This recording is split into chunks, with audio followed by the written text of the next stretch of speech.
lugar. Da información por escrito, en latín, de sucesos ocurridos en la época, primer cuarto del siglo XI, final del siglo XI, 1060-1070. Bueno, en sí veis que es un documento histórico muy importante. Muestra aspectos de la vida en el campo, la vida militar, las armas, la forma de lucha, la forma de utilización de los barcos en las batallas, los caballos, etc. Y muestra pues, aspectos de la vida civil en esa época. Y bueno, pues muchísimas gracias por su presencia. Muchas gracias, Eduardo, porque la verdad es que tu colaboración tan asidua y tan interesante pues, nos permite descansar y a nosotros, ¿verdad? En la universidad nos decimos a nosotros mismos. Bueno, pues ahora ya tenemos a Eduardo Sánchez. Es un trámite hoy ya lo tenemos hecho. Muchísimas gracias a ustedes. Gracias.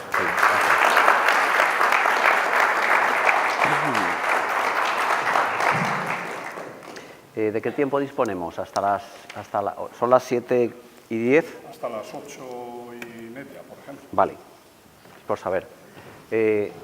Los que han venido alguna vez ya saben que este tipo de exposiciones, de presentación, aunque trata solamente de una obra, pero si se le pone a sacar punta puede haber muchísimas cosas que decir y mucho tiempo que dedicarle. Entonces, yo suelo hablar deprisa en general porque sí, porque es mi estilo, pero también porque hay mucho que decir y es probable que no lleguemos a decirlo todo. Me cubro un poco las espaldas con que al sacar en un CD lo mismo que están viendo en la exposición en papel, mejor que aquí, porque aquí le he quitado casi todos los textos, por lo menos de la primera parte, pues ustedes lo pueden ver tranquilamente si quieren repasarlo, si quieren ampliar lo que yo diga, se me olvidarán cosas, aunque algunas otras diré que no vengan ahí, ¿no? Entonces, bueno, necesariamente voy deprisa y seguramente remitiré al CD para que ustedes lo vean o lo amplíen si les apetece, ¿eh? Si acaso no se me oye, me avisan, por favor, ¿vale? Bueno, pues efectivamente vamos a hablar de lo que es el tapiz de Vallée. Vallée es una ciudad de Normandía, en el norte de Francia. Ahora veremos qué es por donde está propiamente el tapiz, aunque no se hizo allí propiamente. Bueno, vamos a hablar un poquito, vamos a hacer una introducción de las técnicas, de la ubicación, de las vicisitudes que ha habido temporales con respecto al tapiz, un poco de lo que es la historia, algo sobre lo que es el románico, porque esta obra es de 1066 a 1074. Una cosa que decir, es muy curioso porque es una obra anónima. Y entonces hay dudas sobre muchas de las cosas. Por ejemplo, el peso pesa unos 350 kilos. Me imagino que nadie se ha molestado en pesarlo, cogerlo y pesarlo como tal, o si lo han hecho, pues es impreciso. Igual que la longitud, si miran en Internet, tanto en Wikipedia como en otros documentos, encuentran con que mide desde 65 metros hasta 70 con algo. La medida oficial son 68,38 centímetros, ahora lo vemos. ¿Qué ocurre? Que como es un bordado realmente en un lienzo, según se estira, pues ustedes lo han visto, si yo estiro la chaqueta pues es mucho más grande de lo que parece, ¿no? Entonces realmente es difícil de saber una medida precisa, por eso hay cosas en duda, algunos datos históricos que tampoco pasa nada con ellos, pero que están en duda, ¿no? Vamos a ver un poquito, me voy a centrar sobre todo más en la parte del final, que yo creo que es lo más interesante para ustedes, que son las historias que cuentan el propio tapiz, la visión del tapiz, pero sí que necesitamos conocer un poquito lo que son las técnicas como tal, ¿no? Decía Gabriel, con toda la razón del mundo, que efectivamente no es un tapiz, aunque se denomina así, lo seguiremos llamando tapiz, es un bordado, ¿no? Un tapiz, usted sabe lo que es un arte de textil, que se realiza con una trama de laurdimbre, con unos hilos que se pasan generalmente de lana, puede ser de seda, de hilo, de algodón, etc. Y suele tener un telar vertical, generalmente, aunque los hay también horizontales. Realmente el bordado, que este es un bordado, trata de una pieza de lienzo, generalmente de lino, como es el caso, en el que se borda sobre un bastidor colocado, que suele ser horizontal, porque vertical es muy complicado, suele ser horizontal y como este es muy largo, bueno, está hecho por piezas, se va corriendo, se va desplazando, y se pasan las puntadas de arriba abajo, es decir, del derecho al revés, propiamente, ¿no?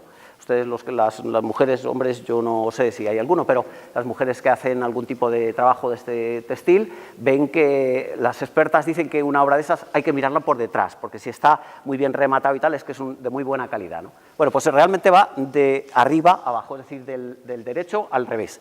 Realmente esto es un bordado, ¿eh? El tapiz de Vallée no está el tapiz, sino que es un bordado. Bueno, el tapiz tiene dos puntos fundamentales, yo no sé nada de tejido, pero me he molestado en leerlo, tiene dos puntos fundamentales que son, uno lo que es el punto de tallo, se llama de tallo stitch en inglés. Se trata de que hacen una especie de cadeneta o algo parecido, y eso sirve para los contornos, está ribeteado, todas las figuras están ribeteadas de un tono un poquito más oscuro, no siempre negro, a veces una barba pues más marrón que lo que es el resto del cuerpo, etcétera, ¿no? Siempre se hace así, con ese ribeteado, se llama de tallo. Otro punto es el cussage o Vallée, que realmente es rellenar con ese tipo de punto todo el interior. Es una pieza románica y como buen románico tiene un contorno exterior y unos colores generalmente planos, es decir, no tiene sombreado, no tiene claro oscuro. Entonces, esos son los dos fundamentales. Luego, para separar los textos, las líneas, las palabras, o para separar incluso figuras, aquí no, porque esto es un deterioro, creo, de lo que es propiamente el tapiz. Pero entre escenas, a veces se señala con un punto, y ese punto se llama húngaro. Nada, son unas puntadillas, como ven aquí está muy ampliado, pero son simplemente una especie de puntadas así para hacer una separación mínima. Con respecto a las dimensiones, lo oficial es que tiene 68 metros con 38, casi 70, a pesar de que al final pueden faltar, está incompleto y pueden faltar 7, 8, 9 metros, no se puede saber, y tampoco se puede saber si estuvo hecho y falta o realmente no se llegó a hacer, que lo que parece es que no se llegó a hacer. Digo que es variable porque según se estire más o menos, pues efectivamente puede variar un poco las dimensiones, la longitud, ¿no? Sí que es verdad que en su lugar más ancho tiene 50 centímetros, aquí, bueno, 0,50 metros, creí que había puesto 50 metros, 0,50, o sea, medio metro, 50 centímetros. Tampoco es absolutamente uniforme, ven que en algunos sitios es más ancho que otros, según como sea el lienzo esté más o menos estirado o arrugado, por lo que son las puntadas como tal, ¿no? Este estilo de obra se conoce como el nombre de bande dessinée, es decir, de una banda corrida, que es en realidad lo que en francés un cómic. Se trata de una historia narrada continuada, de tal manera que efectivamente es lineal, empieza por el principio, acaba en el último punto, pero los barcos que van de Inglaterra a Francia van hacia la derecha, como parece lógico, pero los que van de Francia a Inglaterra, no sé lo que he dicho antes, van en la misma dirección, todos van hacia la derecha, es decir, no van unos y vuelven otros, sino que van todos en el mismo sentido porque es una historia lineal, de principio a fin, ¿no? Bien, efectivamente, por atrás. Efectivamente, se basa en algunas obras artísticas anteriormente existentes. Es difícil saber si se basa también en la columna trajana de Roma, que contaba una historia de Trajano en la conquista de la zona de Rumanía, de la Dacia, ¿no? Difícil saberlo, pero parece que sí hay antecedentes de la época inmediatamente anterior de manuscritos bizantinos, por ejemplo, el Joshua Rolls, que efectivamente era un rollo, una historia enrollada y continuada en la que algunas escenas casi se repiten, pero con pequeñas variaciones contando una historia, ¿no? Este es un poquito posterior, es del siglo XII, un siglo después, pero continúa la tradición bizantina haciendo un poco lo mismo, con escenas continuadas que se van desarrollando la misma historia, más o menos. Esto, con el nombre francés de cómic, de bande dessinée, pues efectivamente en los cómics actuales pues hay muchos que tienen viñetas, pero hay algunos que son continuados, no tienen una separación y hay algunos incluso que hilan unas escenas con otras, ¿verdad? Es decir, que un poco la tradición continúa en este tipo de obras. Bueno, con respecto al encargo, la autoría y la ubicación. Es una obra anónima y se conoce algún dato sobre ella, pero no demasiados. El encargo, pues la tradición dice que la encargó Odo, el obispo Odón, hermanastro de Guillermo el Conquistador, el que se hace con el trono de Inglaterra, después de la batalla, es decir, a partir de 1066 hasta 1074, que se haría probablemente en esos años, pero 8 años es dudoso, quiero decir, no es absolutamente cierto, porque hay fechas distintas según la documentación que ustedes miren. Lo curioso es que en el año 1025, esta obra es de 1066 a 1074, decimos, vamos a dejarlo así, ¿no? En 1025, en el concilio de Arras, quedaron los obispos en que se hicieran obras en paño, sobre paño, y por tanto tejidas, arte textil, que narraran historias pero reales, es decir, un poco la documentación histórica para aleccionar a la gente de las ciudades, ¿no? Que se expusieran en las iglesias. Y entonces, en ese concilio que se propone ese hecho, pues después de toda la batalla de Hastings, etcétera, que luego vemos, pues el obispo Odo encarga esta obra. Y se inaugura, me estoy adelantando, y se inaugura el día en que que se consagra la catedral, etcétera, más tarde, 1074, ¿no? 1077. Bueno, ¿quién la hace? Es probable que la encargara Odón, eso sí que es muy probable. ¿Quién la hace? Pues no se sabe. La tradición oral decía que la había hecho la esposa Matilde, o Matilda, la esposa de Guillermo el Conquistador. Es dudoso porque es una obra, se nota por la parte de atrás, según los expertos, que hay distintas manos de mujeres que han trabajado en ello, y entonces se supone que es de un taller, porque la tradición decía que fuera ella con sus damas de palacio, pero se suele suponer que es de Canterbury o de Kent o de Westminster, perdón, de Winchester o alguna ciudad así, inglesa. No se tiene la certeza de quién lo hizo exactamente, aunque la tradición dice que es de la reina Matilde, Matilda. Algunas cosas, es muy prolijo, pero algunas cosas curiosas. Hemos dicho, en 1066 lo encarga el obispo Odón, se finaliza probablemente en 1074, es decir, duraría unos 8 años su confección. No he dicho que con esa medida de 68 metros y pico está hecho con 9 tiras, y son variables de longitud, no son todas iguales, están luego cosidas y ribeteadas. Se finalizó, como digo, 8 años después. Se expuso en 1077 en la consagración del obispo, de la iglesia por el obispo Odo, hermanastro de Guillermo, me parece que lo he dicho antes, y se pierde la noción de esta obra. ¿Qué ocurre? Que esa catedral de Vallée se destruyó y se rehace gótica a finales del siglo XV, 1476. Y buscando la tumba de un obispo antiguo, encuentran en la cripta algunas cosas curiosas, por ejemplo, el tapiz. Es decir, pasan 400 años sin saber nada de él. Rescatan el tapiz, etcétera, ¿no? Lo presentan y tal, y lo inventarían. Es decir, se sabe que está en la catedral desde entonces. Pero se guarda. Entonces, a partir del hasta el siglo XVIII no se vuelve a saber de él, que aparece en la sacristía de la catedral. Alguien lo movió, pero no había datos al respecto. Luego ha pasado por varias fases en la Guerra Civil, pues, por ejemplo, en la guerra después de la Revolución Francesa, en medio del problema de la Revolución Francesa, pues para cubrir un carro que iba con armamento y explosivos y tal, pues uno se le ocurrió que lo podían tapar. ¿Cómo? Pues, por ejemplo, con esto, ¿no? Entonces estuvo a punto, y luego se arrepintieron, no lo taparon, pero estuvo a punto de servir como telón para cubrir un carro. Posteriormente estuvieron pensando en cortarlo en trozos para fiestas populares en el 94, siglo XVIII todavía. Afortunadamente, pues lo desistieron y no lo hicieron, ¿no? Lo utiliza Napoleón, se lo lleva a París, lo devuelven a París, etc. Hay un hecho curioso, nada más que curioso. Un experto inglés va desde Londres hasta allí para verlo el tapiz y para hacer, que luego hicieron una obra similar que se conserva en Inglaterra, en Londres, lo estudia para restauración y tal, muy bien estudiado, y nada, lo guardan después de la restauración. A los 17 años, me parece que fue en el 47 o algo así, hay una exposición en Londres sobre el tapiz y en el folleto de la exposición decía que se podía contemplar un trozo original del tapiz. O sea, fue ese gacho, el Carlos que fue a la restauración y que cortó un pedacito que luego no tiene mayor interés, porque además es un trozo inocente, que no se lleva una figura, ¿no? Y efectivamente está en una caja fuerte en Londres, el original. Cuando se restauró a partir del año 80 y tantos, pues efectivamente se le recompuso ese trozo y no se nota apenas y no pierde nada, vamos, no pasa nada, pero vamos, este hombre se llevó un trozo. Tuvo problemas con la Primera Guerra Mundial y con la Segunda Guerra Mundial, con el secuestro de obras de arte que hicieron los nazis en la Segunda Guerra Mundial. Ya lo tenían preparado para llevárselo a Alemania, pero al perder la guerra, pues lo rescataron, lo llevaron a París, lo arreglaron y está expuesto estuvo expuesto en la catedral, pero ahora está en el centro de Guillermo el Conquistador, que probablemente algunos de ustedes han ido a verlo, y que está muy bien presentado, ¿no? Está en línea, etcétera, ¿no? Está muy bien hecho. Perdón, en la ciudad de Vallée, en Normandía, al norte de Francia, casi ya junto al mar, allí está. Pero vamos, estaba hecho, como digo, para la catedral, para Vallée, propiamente. Originalmente estaba en esa presentación, no sé en qué posición estaba, porque ahora mismo yo no lo he visto aquí, o sea que está en el museo, que luego lo vemos al final. Algunos problemas con la Revolución Francesa, con la Primera y la Segunda Guerra Mundial, que lo cogieron, lo retiraron, lo escondieron por 2 veces, estuvieron a punto de llevárselo a los nazis hasta que luego fue rescatado y se conservó en Francia, ¿no? Y finalmente se encuentra, si algunos de ustedes han estado, creo que he hablado con alguien que había visto el museo de Guillermo Conquistador y lo tienen así, entonces se va pasando con una audioguía, etcétera, que va explicando las escenas, ¿no? Que la verdad es que merece la pena. Son casi 70 metros, yo sí que lleva un rato.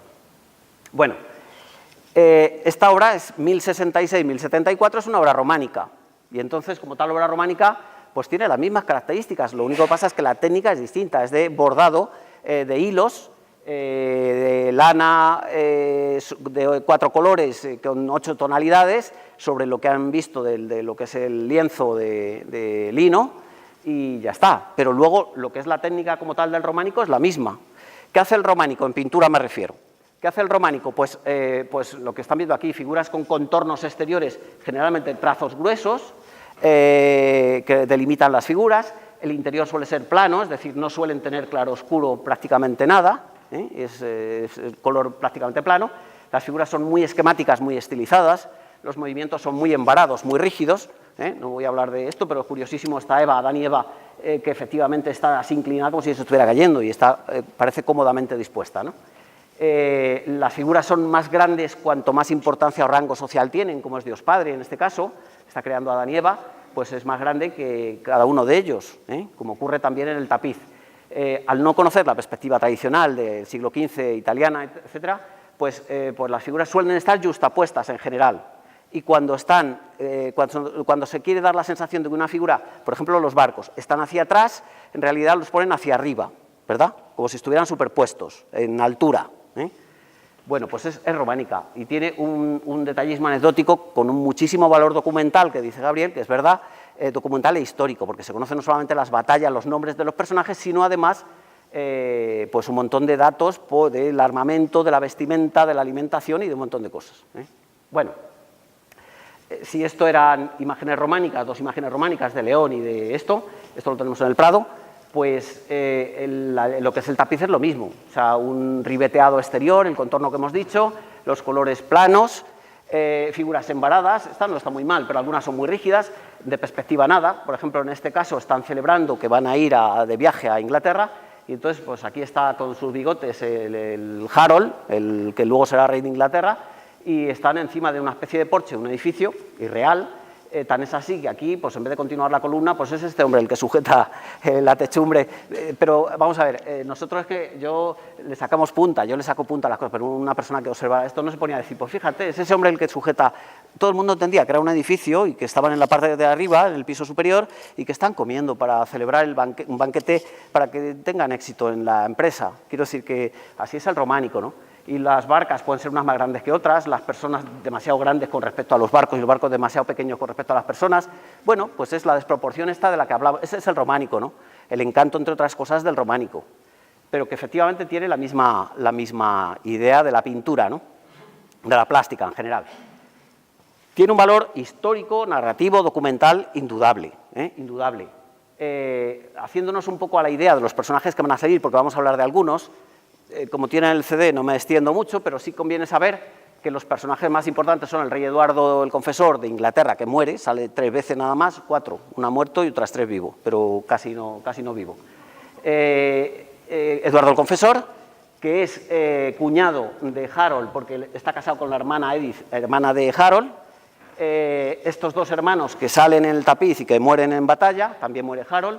Este que está dando la lata es un danés que intenta conseguir Inglaterra en el mismo momento que va a invadir Guillermo el Conquistador Inglaterra, etc. Esto por la parte de los anglosajones de Inglaterra. De los normandos, pues Guillermo el Bastardo, que luego, como ganó la batalla y se hizo el rey de Inglaterra, pues pasó a ser el conquistador, se quitó el mote de bastardo. Hermanado hasta cierto punto, es hermanastro de Odón el obispo y de otro hermano que también contribuye, los 2 van a la guerra y también contribuye con los gastos a la guerra, y que entre sí luego pues resulta que Eduardo y Guillermo son parientes, es hijo de un primo, es decir, Eduardo y su padre eran primos. Lo digo porque resulta que los daneses y noruegos, es decir, los vikingos que habían invadido la zona de Normandía, se habían establecido allí. Los normandos son medio vikingos, de antiguo. Los ingleses, anglosajones, originarios de Anglia y de Sajonia, de Alemania, se están muy mezclados con los vikingos que han ido de la zona de Noruega, fundamentalmente, también de Dinamarca, y se han mezclado. Es decir, realmente los dos tienen orígenes y ancestros comunes, como son los vikingos, y de hecho, algunos de sus barcos y algunas de las enseñas resulta que son vikingas, y los vikingos, bueno, no se han olvidado porque estamos todavía en el siglo XI, los vikingos tienen todavía mucho que hacer a estas alturas, ¿no? Bueno, que lo vean por curiosidad, porque son personajes históricos y están documentados y aparecen citados por su nombre, los que ponemos por aquí. Bueno, con respecto a personajes que aparecen, los ingleses propiamente, el rey Eduardo, Harold, que es el que le sucede de forma traicionera, luego lo vemos, el arzobispo Stigand, que le corona como rey, pero que era un hombre corrupto y estaba excomulgado por el Papa porque tenía dos cargos que eran imposible que él estuviera a la vez. Eso ocurre mucho ahora, pero no se excomulga a nadie. Lewin y Edith, que son hermanos de Harold, que mueren en batalla. Edith, que es la esposa del rey Eduardo, hermana de Harold, y una mujer desconocida, en ese caso no está nombrada, una mujer desconocida que huye con su hijo porque le están quemando su casa. Estos son ingleses. Del lado normando, pues tenemos a Guillermo el Conquistador, el que gana la guerra, el obispo Odón, su hermano, como estamos diciendo continuamente, me he pasado, su hermano Odón, el obispo, el hermano de Odón, Robert, y luego aparecen otros, como Guido, que es uno que se subleva, luego lo vemos, Conan, que es un conde que también se subleva, Turol, que es un enano, y está citado por su nombre. Estoy poniendo aquí los personajes que están citados. Vital, que no se sabe quién es, debía ser un explorador o un ojeador, pero bueno, están citados, de hecho, el que organiza los saqueos, Guadar, el Eustatius, que el nombre está incompleto, pero aquí está la E y Tius, y efectivamente se conoce que era un conde de aquella época, de Boulogne, o sea que se sabe que existió un personaje con esas características y con esas inicio de palabra y final y tal que acompañó en la batalla, y una mujer que es la hermana de Guillermo y que se la ofrece a Harold como esposa, que no se casa porque ya tenía dos mujeres y no estaba bien visto. Pero bueno, es decir, hay muchos personajes, pero estos son documentados y son personajes reales de la historia. Por eso tiene ese valor histórico, pero también documental, de la vida de la gente, desde las cacerías con perros hasta la construcción de campamentos. Esto es una especie de campamento en una ciudad. Cuando Guillermo manda a construir los barcos, cómo se cortan y el tipo de hachas que se tienen y se hacen los tablones para luego construir los barcos, los espetones, aquí están haciendo la comida, aunque es muy irreal porque es una especie de fuego, pero solamente tiene dos patas y tal. Bueno, en cualquier caso, están haciendo la comida y en la parte de abajo, pues instrumentos de labranza, etcétera, que luego vemos a continuación. Hay muchísimos datos. Muy curiosos y muy reales. Este señor está subido en una torre, es casi tan grande como la torre, pero se supone que la torre es de muchos metros. La casa esta que hemos visto antes, es una especie de castillo, que es el doble que las personas. Esta casa que indica en Inglaterra, en la zona de Hastings, donde se realiza la batalla. La ciudad de Dinan, pues esa es toda la ciudad, que parece un campamento sin más, encima de una colina, y desde abajo intentando prenderle fuego. Lo que es una iglesia, o sea, edificios como tal, que aparecen construcciones 37, animales aparecen 505, yo no los he contado, lo he visto en internet, perros, luego lo vemos, perros, caballos, animales míticos, como centauros, tanto en hombre como en mujer, esfinges, leones alados como los de Babilonia, aparece todo tipo de animales. Los caballos quizás son, como es un arma de guerra, además de labranza, un instrumento de labranza, pues están muy bien cuidados y están bastante bien elaborados, en mi opinión. Pero perros, leones, cabras, anguilas en la zona de Saint-Michel, que por lo visto son típicas en esa zona, pues también están representadas anguilas, alguna cabra y tal. Aparecen también fábulas, algunas de ellas seguro que alusivas al texto que hay arriba. Ahora vemos la estructura del tapiz, como es por ejemplo una cacería, o pues, por ejemplo el cuento de Esopo, algunas de ellas de Esopo, las fábulas. El del cuervo y el zorro, el zorro le pide comida al cuervo, el cuervo no se la da y le hace hablar, y cuando habla se le cae la comida, entonces el otro se la coge. Quiero decir que de ahí viene la astucia del zorro. Árboles y plantas absolutamente irreales, imposible saber y detectar qué tipo de especie de árbol es, pero en cualquier caso, pues bueno, se ve que son árboles, que es lo que se pretende en realidad, ¿no? Armamento de todo tipo, las cotas de malla, los caballos, las armas, los escudos y espadas, las flechas, todo lo que se puedan imaginar, pues aparece documentado. Palas, aunque estos se están pegando con ellas, en realidad son dos palas, luego lo veremos. espadas, hemos dicho, las hachas, que el hacha es un arma de guerra, pero también es un un instrumento, igual que el cetro, para demostrar autoridad, que demuestra la autoridad del personaje que la mantiene. Los barcos son vikingos. Este es un barco real en Dinamarca. Estas son unas barcazas que aparecen en una especie de sueño, pero es que los barcos tienen la proa y la popa, tienen el mascarón ese, son vikingos. Y algunas enseñas y algunas banderolas que aparecen son banderolas vikingas, de origen vikingo. O sea que, tanto en el caso de los ingleses como de los normandos, en ambos casos. Bueno, instrumentos, pues como es un ancla, o como son, pues en la parte de abajo esto es parte de un edificio, un arco de un edificio, dos relicarios con una Biblia debajo donde jura Harold a Guillermo fidelidad, que luego en cuanto puede abjura de esa fidelidad, y por ejemplo el cometa Halley. Aparece una estrella que es un signo de mal presagio, de mal agüero, en la coronación de Harold, y es que se sabe, el cometa Halley, que lo hemos tenido hace no demasiado tiempo, se sabe que aparece entre 75 años o 79, es visible en la Tierra, y apareció por allí entre el 24 y el 30 de abril del 66, justo en el momento en que tomaba posesión, que fue cuando tomó posesión el veintitantos de abril, Harold como rey, y de ahí se desata la guerra, signo de mal presagio, y aparece citado, aparece como estela, y efectivamente ven que esa coronación tiene mal presagio, augura tiempos funestos, etc. Bueno, pues hasta eso aparece citado, hasta un documento, podríamos decir, histórico, tal. Y luego las inscripciones latinas. Las inscripciones latinas tienen un acierto impensable porque documenta los personajes. No solamente lo que está ocurriendo, que cuenta en latín la historia, luego las vemos una por una. Son 66 párrafos, aquí he puesto unos pocos modelos para que lo vean, pero está en latín bastante sencillo, con algún error, pero muy contados. Claro, es un latín del siglo XI, pero está bastante correcto, y lo que pasa es que va narrando la historia y está diciendo los personajes. Y aquí Guillermo, el duque Guillermo, envió las naves, a edificar las naves, construir las naves. Quiero decir que efectivamente nos dicen lo que está ocurriendo y nos menciona quién es el que aparece debajo, etc. O sea que es impagable el que hayan puesto este texto, que el texto se realizó en el tapiz después de todo el tapiz como tal. Después de toda la escena completa, parece que se hizo el texto, encima a los lados, es decir, ilustrando lo que es el este. Con respecto a la estructura del tapiz, el tapiz tiene tres bandas, tres franjas, podríamos decir, la central, que es la principal, en la que aparecen las escenas principales. Aquí Guido, con W, con las dos Vs, que es la W realmente, apresó a Harold. Bueno, pues nos encontramos con la escena principal en la parte central, la banda central. En la banda superior suelen aparecer generalmente animales. Algún desnudo que no se sabe de qué va, porque estamos en el románico, estamos en el 1000 y pico, Y en la parte de abajo hay las fábulas y todo esto, animales, incluso en la batalla soldados muertos, despiezados, etc. Quizá es un poco más variado esto. En la parte superior son animales, algunos reales, algunos míticos, y poquito más. Están delimitadas, hombre, aquí lo he marcado yo para que lo vieran, pero están delimitadas las tres bandas. Solamente la banda central sobrepasa, la banda inferior es diáfana, es continua.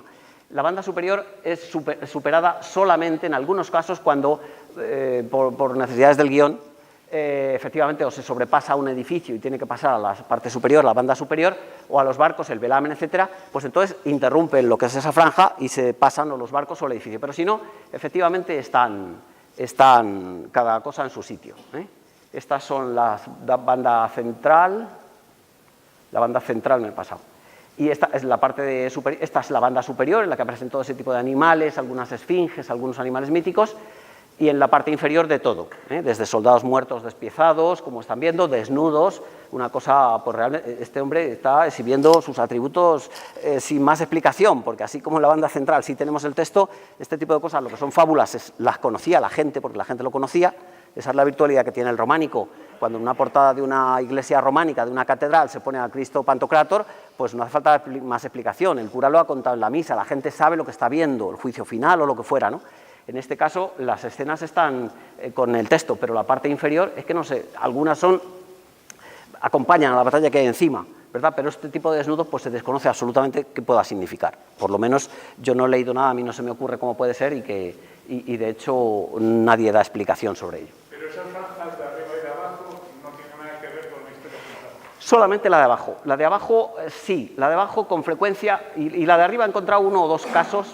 En la de arriba he encontrado, bueno, es que responde como quiere. En la de arriba he encontrado una situación que no está aquí, en la que hay dos animales míticos, dos especies de leones alados que recuerdan a la historia de Babilonia, que sometió al pueblo judío, y le traicionó. El pueblo judío juró fidelidad tal, y luego les traicionó. Y justo debajo, Harold está traicionando el juramento que hizo de fidelidad a Guillermo. Entonces, probablemente es alusivo. Pero son independientes. Yo creo que en realidad esa franja es independiente, es una especie de adorno. Pero la parte inferior sí, la parte inferior es bastante alusiva, porque las fábulas, incluso alguna de ellas, tiene que ver con lo de arriba. O sea, por ejemplo, la del zorro que hemos visto y el cuervo es una traición, pues también acompaña a la parte superior. Alguna cacería que hay, pues sí acompaña a la parte de arriba, que están en plena guerra, están cazando gente, ¿no? Y los soldados muertos están al final, en las últimas escenas del tapiz, y acompañan a la guerra. Entonces, la parte inferior, la banda inferior sí, la superior no tanto, casi nada, prácticamente nada. Yo creo que en realidad no. Bueno, con respecto a la historia, vamos a abreviar para podernos dedicar más a ver lo que son las escenas, que son, se supone, 58. Vemos la historia del tapiz y lo que es la batalla de Hastings, que es la parte central o más importante quizá de esto. ¿Qué se cuenta, qué se explica en el tapiz como tal? En realidad empieza, luego lo vemos despacio. Ahora les doy una idea, un avance de una sinopsis de lo que es el tapiz. El rey Eduardo es mayor, no tiene hijos, no va a tener herederos dinásticos, y entonces le había ofrecido, en un viaje que había hecho Guillermo el Bastardo a Inglaterra, a Londres, le ofrece la corona. Cuando se ve enfermo, pues manda a Harold que vaya a Normandía, a Francia, y le comunique pues esa decisión que ya la sabe, porque él ha estado allí, a Guillermo. Actualmente los historiadores dicen que en realidad pues pudo ser otra cosa, es decir, Eduardo no le está aquí diciendo a Harold que vaya y se lo comunique, porque ya lo sabía, sino que le está comendando que vaya a Francia, a Normandía, a rescatar unos parientes suyos que habían cogido presos. Pues entonces se dedicaban a, pues como se hace ahora desgraciadamente en tantos sitios, ¿no? No quiero mencionar ningún país, pero se detiene gente y se pide un rescate por ella, ¿no? Que era muy tradicional, y con Harold lo hacen de hecho, ¿no? Cuando llega a Normandía y se equivoca y tal, pues y ahora dicen los historiadores que probablemente le envió a rescatar a algunos parientes del rey que estaban detenidos y que era para pagar un rescate y tal. Bueno, esta es como comienza la historia. Harold va a Normandía con ese motivo de explicarle a Guillermo la situación o por lo que fuera, que no sabemos bien. Va a Normandía, se encuentra con que los vientos desplazan las naves y no llega donde pensaba, sino más al oeste, más cerca de Saint-Michel, un poco más retirado. Entonces es detenido y lo cogen y piden rescate por él. Guido pide rescate por él. Luego conoceremos los personajes que son distinguibles bastante bien. A los anglosajones se les pone siempre con un pelo un poco largo, un poco de melenilla, no demasiada, y bigote, casi todos, pero desde luego no se despinta nunca que Harold lleva bigote. Cuando veamos uno con bigote, hombre, es anglosajón seguro. Que sea Harold o no, que sea Harold o no es otra cosa, porque hay más gente con bigote. Sin embargo, los normandos se rapaban la parte trasera de la nuca, lo que era la nuca y la parte trasera del pelo, hasta el punto, y aparecen muchos así, aquí es que como están con casco no se les ve, pero hasta el punto de que cuando invaden Inglaterra, los ingleses que les ven bajar con todo eso rapado creen que es un ejército de clérigos, porque no tenían tonsura, sino la parte trasera rapada, pero ellos no lo conocen y creen que son clérigos, pero era una moda, como otra cualquiera. Hay pocos, muy pocos, cuando aparece en el ejército normando, algún personaje que no está así, es porque era o flamenco o era francés, no normando, y tiene otro tipo de bigote, otra cosa, pero si no, aparecen así. Bueno, él va, no les he explicado la historia, Harold va a Normandía, es detenido, cuando llega, piden rescate por él, se presenta a Guillermo, le comunican a Guillermo que han detenido a este hombre, entonces Guillermo lo rescata. Guillermo lo rescata y lo lleva a algunas campañas militares que hace por allí, algunos nobles que se le han sublevado, y Conan, en concreto, y le ayuda en las escaramuzas que hay y tal. Hasta el punto de que desembarcando al paso de un río, pues varios soldados de Guillermo se caen él los ayuda a salir, carga con uno encima y arrastra al otro. En agradecimiento, Guillermo le ofrece la mano a su hija, pero ya estaba casado por 2 veces. En la tradición vikinga no era ilegal estar casado y volverse a casar, pero en la cristiana sí, y eso lo llevaba muy mal. Estaba la cosa fea. No dice la historia que se vuelvan a casar, que se vuelva a casar, que la tome por esposa, pero bueno. Un nombre bastante difícil, que yo lo he leído un montón de veces y me cuesta trabajo, Aelfgiva, con Y y V. Guillermo, entonces Guillermo le da la mano le ofrece la mano de su hermana, perdón, de su hija, de una de las hijas, tiene 11 hijos, le da armas, no le arma caballero porque Harold ya era caballero, pero le da armas, le regala armas, normandas, le está armando como tal. Y a cambio, pues lo que es un juramento de fidelidad, pues Harold jura sobre los 2 relicarios con una Biblia debajo la fidelidad hacia este hombre. Ese es un hecho muy importante y muy grave que luego veremos con un poco más de detenimiento. El tercer paso es que Harold vuelve a Inglaterra. Si es porque Guillermo le manda que le comunique la situación al rey o porque ha hecho su cometido, pues tampoco se dice, no se sabe más. Llega a Inglaterra y se le presenta lo que ha ocurrido al rey Eduardo, la situación, lo que ha pasado por allí, lo que ha vivido, etc. Bueno, el rey Eduardo muere y entonces, a pesar del juramento, muere en enero del 66, y en vez de coronar a Guillermo, él se autoproclama rey como tal. En la muerte ya veremos que parece como que le toca al rey Eduardo, entonces nadie sabe muy bien. Él dice que es que el rey le ofreció en el lecho de muerte la corona, o no se sabe si la regencia mientras viniera Guillermo. Bueno, el caso es que él se proclama rey, a la vista del mal augurio del cometa Halley y además ser coronado por un obispo que además está excomulgado y por tanto es pecador porque tenía cargos varios y el Papa le había excomulgado. Quiero decir, la cosa pinta muy mal. Efectivamente, van mensajeros de allí que se lo comunican a Guillermo, o bien espías o bien mensajeros ingleses. Aquí dice que son naves inglesas que van al campamento de Guillermo. Bueno, a continuación Guillermo se molesta, ¿verdad? Tiene poco sentido del humor, se molesta de que le hayan usurpado el trono y entonces pues prepara la guerra. Prepara la guerra significa que manda a construir naves, contribuye mucho su hermanastro Odón, que encarga 100 naves de su bolsillo, es decir, el de la iglesia, que construyan, equipen 100 naves y 70 a su hermano Robert, el hermano de Odón, hermanastro también de Guillermo, con cotas de mallas, con todos los barcos, etc. Esta escena es muy curiosa porque tienen pues, tantos caballos como soldados, para que se vea que iban a una guerra de tierra, no marinera, no marítima. Cuando llegan a Inglaterra, pues primero queman algunas casas, cosechas, roban el avituallamiento que necesitan y tal, y un poco se reúnen quizá para parlamentar los 3 hermanastros y probablemente proclamar, un poco diseñar la guerra como tal. En el centro nos encontramos con Guillermo, que lo pone, Wilhelm, aquí tenemos a Odón, que lo pone, Odón y Robert, es decir, que no tenemos que pensar mucho porque es que si no hay duda, lo pone ahí, entonces sabemos quiénes son. Y entonces, pues efectivamente, van a construir campamentos, en este caso están construyendo alguno, aunque incendian algunas casas. Bien, por último, se realiza la batalla, que es la parte final larga, pero la parte final de lo que es el tapiz, y es la batalla de Hastings, Stinga, que dice en latín, se llamaba Stinga.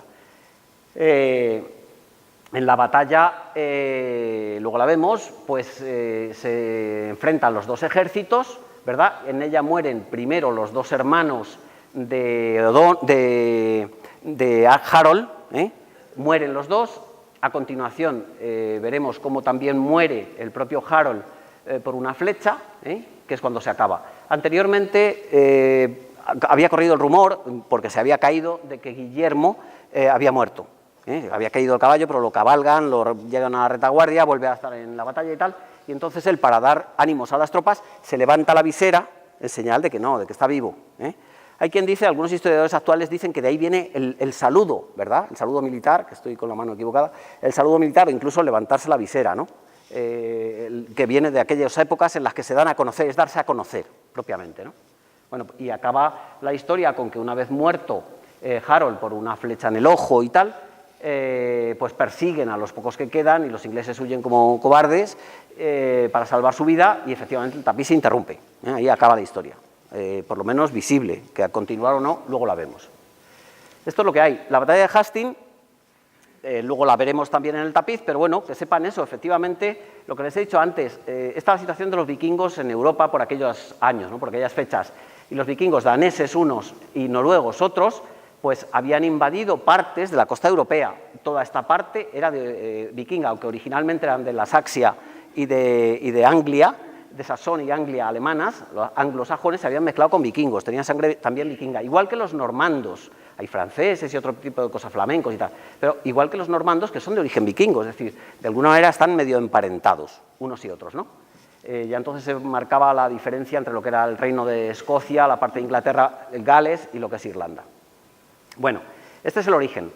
Lo que es la batalla como tal, pues las expectativas siempre de los vikingos de conquistar Inglaterra, toda Inglaterra y otras localidades francesas, etcétera, pues es que en ese momento, es decir, también en ese año 1066, Harald de Noruega, pues efectivamente viene y ataca cerca de York al ejército inglés.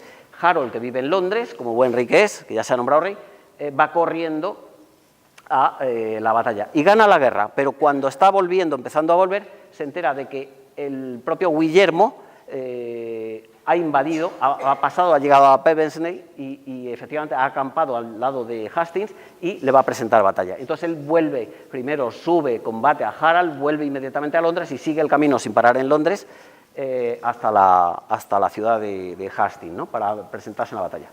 La batalla es muy curiosa porque la presentación de los ejércitos, la mejor parte la tenían lo que eran los sajones, o sea, los ingleses, estaban cerca de una colina, un terreno elevado. Luego tenemos por aquí una zona pantanosa y aquí otra, es decir, no es fácil que los ataquen por detrás. Además tiene aquí un arroyo, es un arroyo, pero es difícil de pasar a caballo y tal, ¿no? Y las tropas a pie. Entonces están relativamente bien protegidos. ¿Qué hacen los normandos de Guillermo? Pues lo que hacen realmente es, con las incursiones a caballo, se acercan, hostigan a las tropas se envalentonan, salen y entonces ellos se dan la vuelta. Los ingleses piensan que es que tienen miedo y huyen, pero así por varias veces los ingleses se van adelantando, van bajando de lo que es la parte de la colina, hasta que llega un momento en que se retiran las tropas de a caballo, sale la infantería, las tropas de caballo rodean como pueden a la infantería inglesa y los masacran, unos a otros. Bueno, a todas estas, la batalla narrada con muchísimas escenas y que tal, tiene una duración de un día, el 14 de octubre de 1066. O sea que tanta historia realmente se realiza en una sola jornada, bien aprovechada para la guerra, pero en una sola jornada. Bueno, posteriormente, la historia no lo cuenta, del tapiz es quizá lo que falte. Posteriormente, Guillermo pues va a Londres, se corona rey y tal, y hace campaña, porque claro, se le sublevan muchas ciudades, y entonces hace campañas de sofocar, para sofocar esas rebeliones y tal, y domina la parte inglesa, Escocia no, y Gales tampoco, ¿verdad? De ahí viene la situación actual un poco, pero efectivamente domina lo que es la parte inglesa, pues la domina durante bastante tiempo, le cuesta casi el resto del siglo. Estamos en 1066, tapiz 1074, pues hasta el resto del siglo, hasta 1090 y tantos, está con ese tipo de campañas, ¿no? Bien. Hasta aquí la presentación de la historia. No sé cómo vamos de tiempo. Son las 8 menos 10, no vamos mal, ¿no?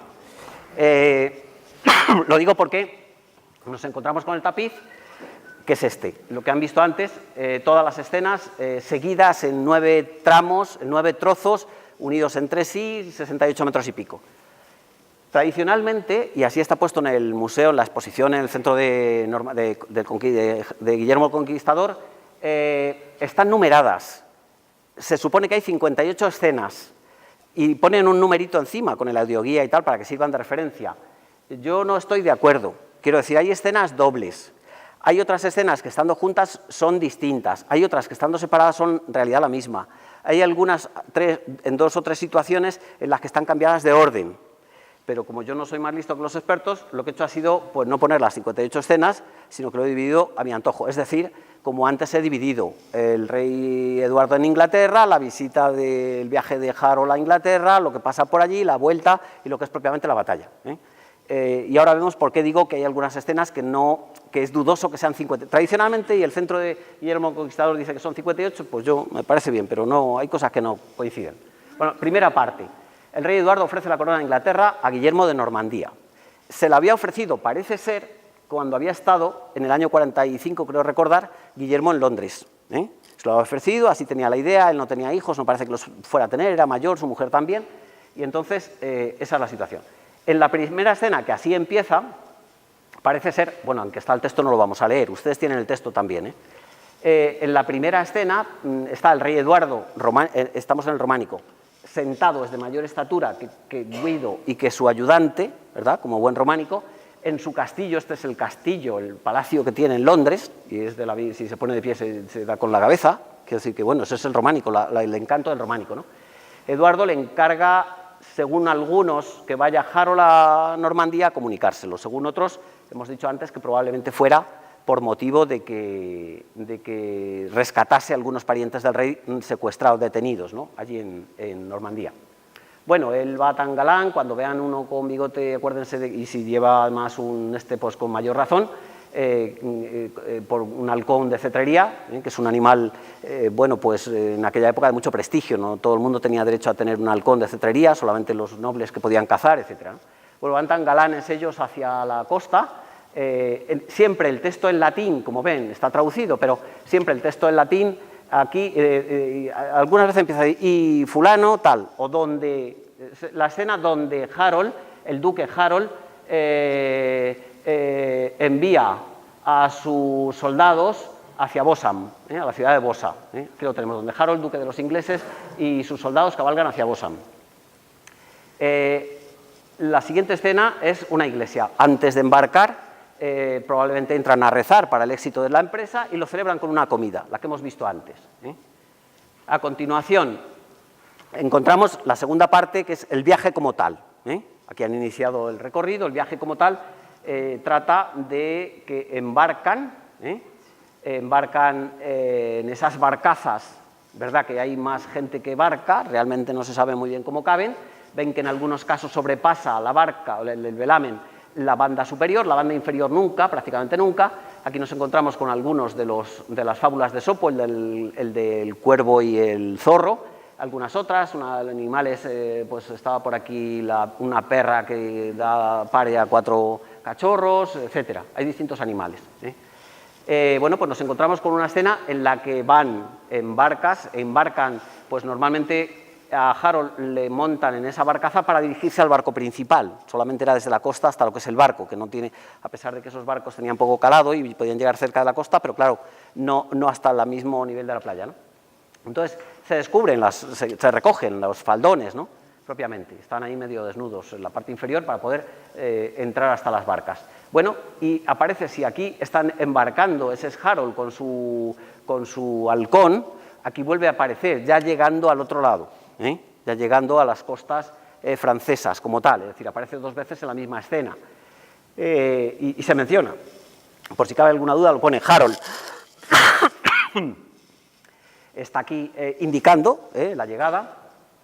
Se ha bajado un marinero a coger de cuerdas las barcas, que las lleva hasta atarlas en unos árboles, echar el ancla, lo que es propiamente en la orilla del mar.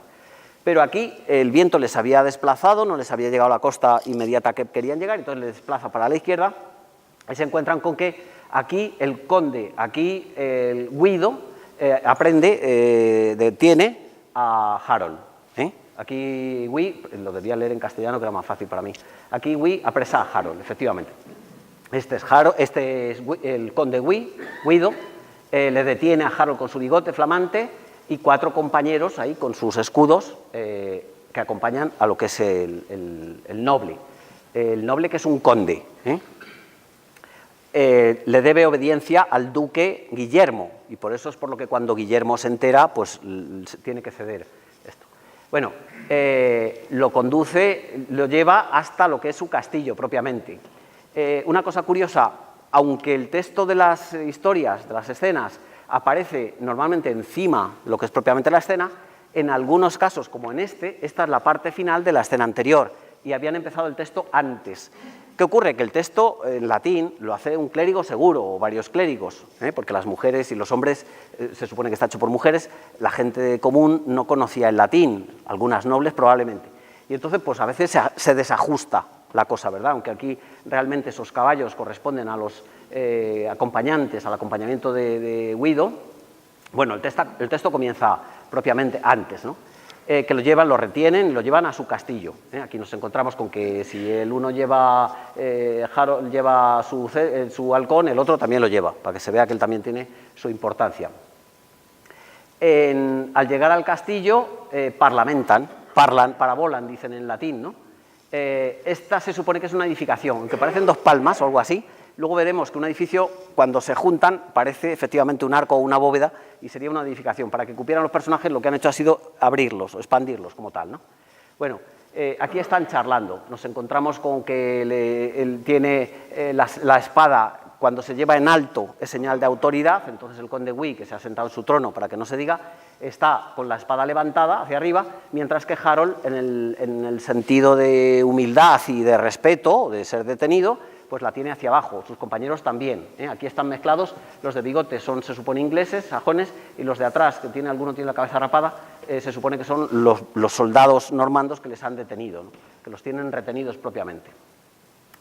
En la escena siguiente nos encontramos con que los mensajeros de Guido llegan hasta Guillermo y son enviados a Guillermo para que le dé aviso de que han detenido a este hombre.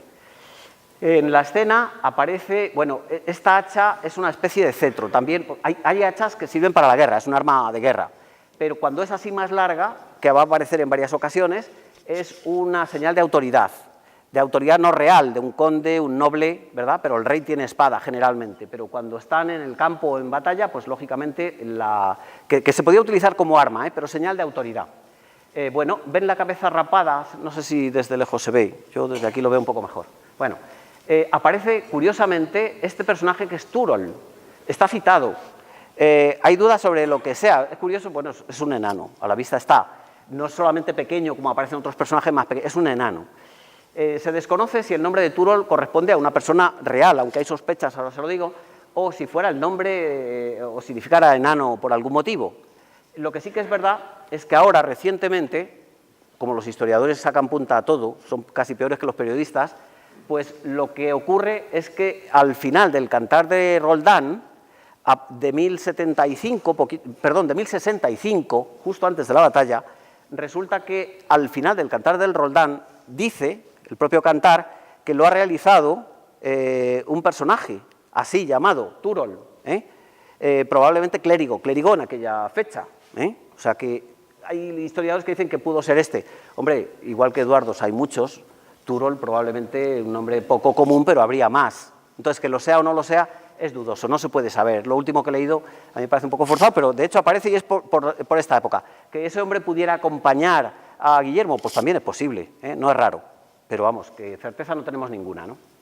Bueno, las escenas siguientes deberían leerse en sentido inverso, aquí lo explico, ¿no?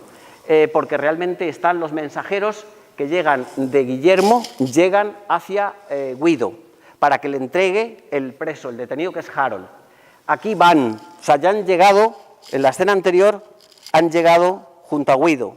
Aquí los mensajeros, los mensajeros de Guillermo, van hacia él, pero ya habían llegado en la anterior. Y en la siguiente, cuando se entera Guillermo de que ha sido detenido, envía mensajeros. Es decir, las tres escenas tendrían que estar en el orden inverso, ¿verdad? Y aparecen así, bueno. Si es un error o simplemente es un recurso artístico tal, pues es difícil de saber porque no hay otra documentación al respecto, ¿no? Aquí llegan los mensajeros junto al duque Guillermo, que es este, algunas cabezas se ven más rapadas que otras no se distinguen mucho, y aquí está sentado en su trono, de mayor tamaño, como ven, que lo que es propiamente los mensajeros, etc. Bueno, en la escena siguiente nos encontramos con que, efectivamente, Guido es un conde, pero le debe fidelidad porque es vasallo de Guillermo. Entonces, obviamente, le entrega el rehén que tiene, ¿no? Y va con su halcón una vez más, igual que se había llevado Ben el Bigote, igual que Harold que lo pone justo encima, se había llevado su halcón, pues él también, y se encuentran con Guillermo y sus acompañantes. Cerca, Guillermo tiene la deferencia de salir a recibirlos y se encuentran. A continuación la comitiva van hacia el palacio de Guillermo y nos encontramos con Guillermo, el propio Harold, que van hacia el palacio. Un oteador avisa al palacio de que está llegando Guillermo, y en esta escena, que es la misma, ya ha llegado Guillermo, está sentado, con su pelo ahí rapadito y los sirvientes y tal, con Harold presente, y Harold explicando un poco lo que ha ocurrido y señalando, ¿verdad?, a sus acompañantes. En la escena siguiente no se sabe muy bien, aparece esto, y el texto dice, donde hay un solo clérigo y la mujer está, Algiba. Hemos dicho que probablemente hija de Guillermo, que la ofrecía en matrimonio a Harold. Tampoco se tiene la certeza, el clérigo no se sabe quién es y no tiene mayor fundamento. Tampoco le veo en esta escena que pueda significar el hombre este, si viendo sus atributos, si tiene relación con la oferta de matrimonio, no lo sé. Tampoco se explica en ningún sitio, pero vamos, es chocante que aparezca ese hombre tan visiblemente desnudo, ¿no?, como está en este caso, tan ostentosamente desnudo. Bien, en ese momento hay varias escaramuzas, el conde Conan, vasallo de Guillermo, se subleva y Guillermo tiene que ir con un ejército a sofocar a esas sublevaciones que hay locales de algunos pueblos y ciudades. Y entonces le acompaña Harold en esa especie de escaramuzas, en esas pequeñas batallas, ¿no? Harold le acompaña y se dirigen primero al monte San Michel, la ciudad actual, castillo, abadía de San Michel actual. ¿Qué ocurre? Que aquí no solamente es que sea pequeña, es que es la primera que hubo antes de destruirse, de construirse la actual, ¿verdad? Posteriormente en el románico gótico, más el final del gótico, ¿no? Entonces es la imagen que había anterior, en la construcción anterior a todo esto, ¿no? Aquí están, llegan al norte de San Michel y en la escena siguiente, aquí se van a meter en el río, ¿verdad? Y en la escena siguiente aparece en la banda inferior pues las anguilas y peces raros, particulares que hay en la zona, parece ser. Parece que es una comida tradicional que se sirve en la zona.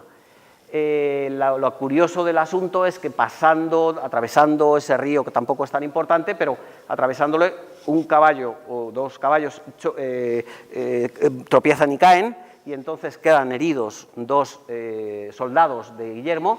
Harold coge y carga con uno y al otro lo arrastra para salvarlo de las aguas, que no siendo tan profundas, pues hubieran quedado allí ahogados. Entonces lo salva realmente de las aguas, ¿no?, del tropiezo ese que han tenido.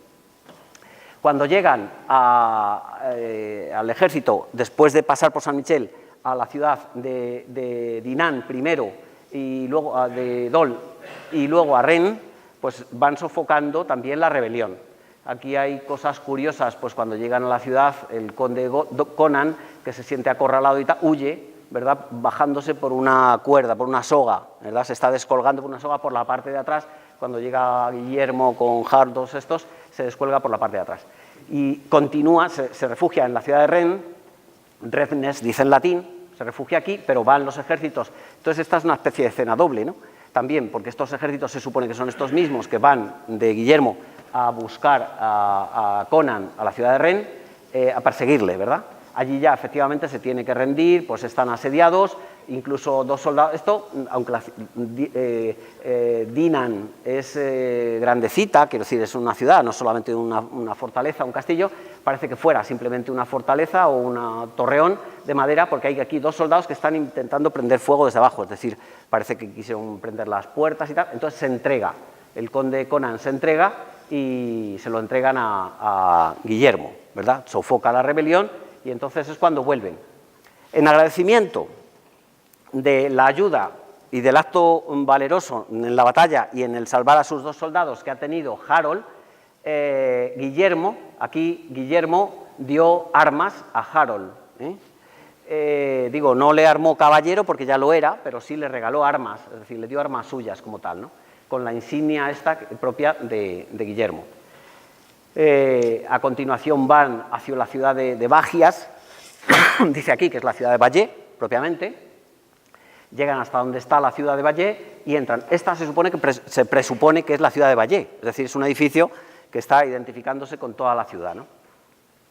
La escena siguiente trata de Guillermo sentado en su trono, de mayor estatura si se pone de pie que Harold, con su bigote, se presenta más pequeño, que está haciendo un juramento de fidelidad.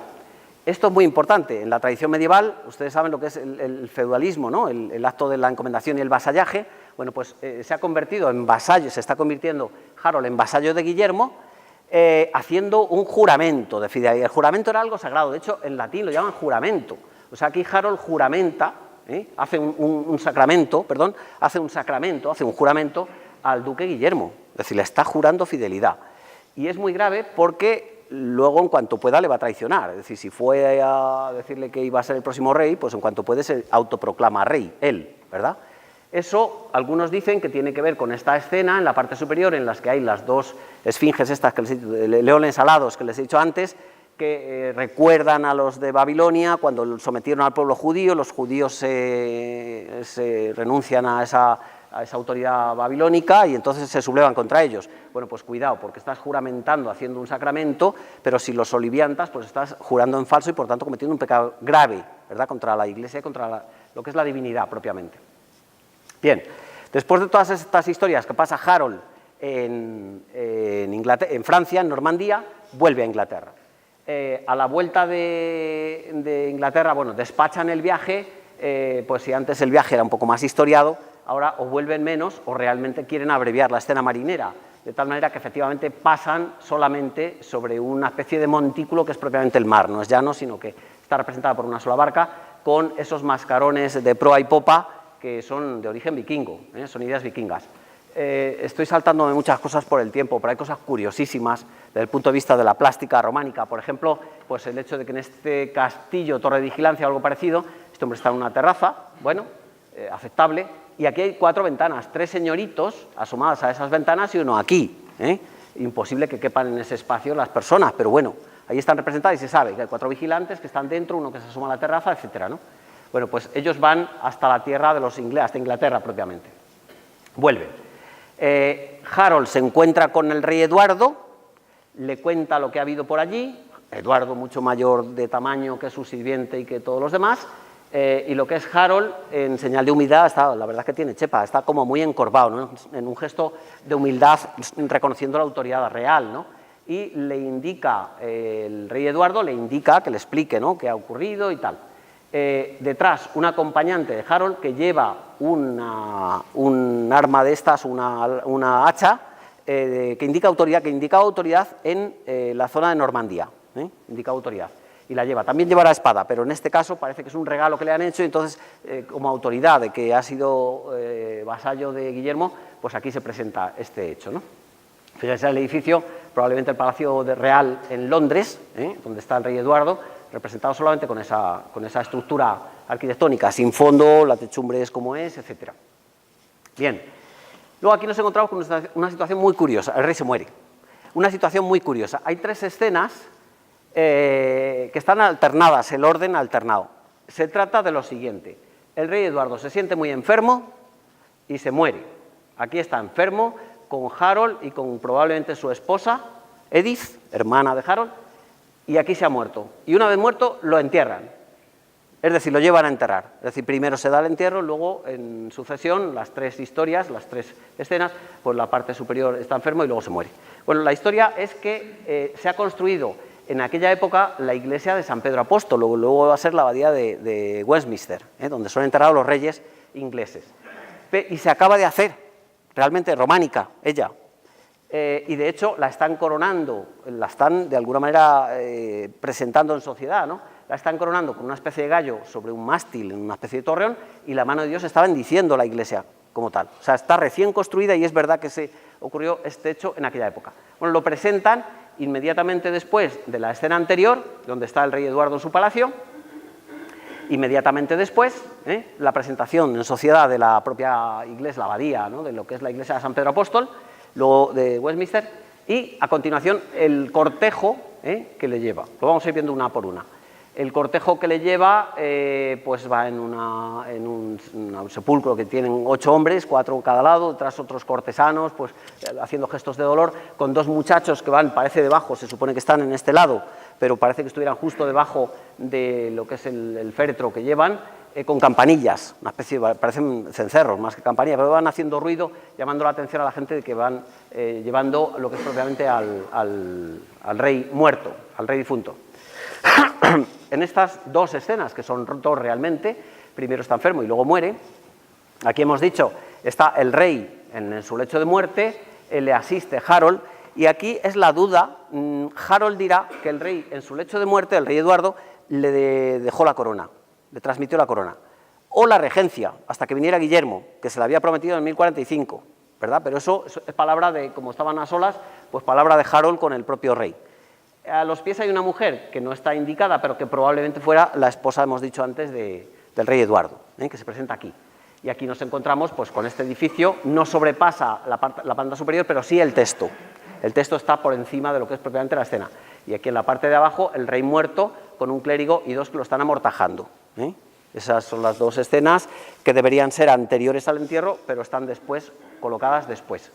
Bueno, si Eduardo muere el 25, me parece, de enero, en abril, 2 días al día siguiente o algo así, se autoproclama rey, se hace coronar rey el propio Harold. Harold mantiene una hacha que indica la autoridad, en este caso el hacha. Y a pesar de que él ya tiene una que indica autoridad, no se la tienen que dar, pues otro sirviente le ofrece uno la corona y el otro el hacha. Este indica con la mano hacia atrás, justo a la escena en la que probablemente Eduardo le ofreciera la corona en su lecho de muerte. No lo podemos saber, pero es como si fuera una justificación o algo parecido, ¿no?, de que efectivamente se lo ha ofrecido. A todas estas, este tapiz es en realidad normando, encargado por los normandos, aunque estuviera hecho en Inglaterra, pero en cualquier caso es un de propaganda, es un documento de propaganda normanda. Sin embargo, el hombre indica como la escena que legitimara y le están ofreciendo la corona del rey Eduardo a lo que es el nuevo rey Harold, que está aquí presentado, ¿no? Inmediatamente después, el arzobispo Stigand, excomulgado él, como hemos dicho antes, corona como rey a lo que es Harold, que está aquí en su palacio en Londres, y unos acompañantes que están agasajando y haciendo su corte.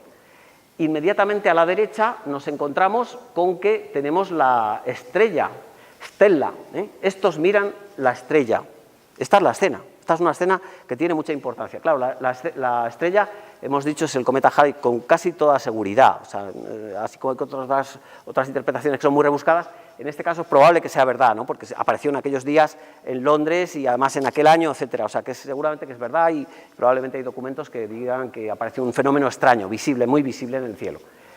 Claro, están indicando estos hombres, señalando ese hecho tan prodigioso que aparece en los cielos y efectivamente pues no se sabe muy bien lo que es, pero eso no augura nada bueno. En la escena siguiente, aquí vemos una especie de barcazas, la escena siguiente, que es esta, aquí está la estrella todavía sobre el palacio, justo encima del palacio, donde está Harold. Harold parece apesadumbrado, hablando con un consejero, y aparecen unas barcazas debajo.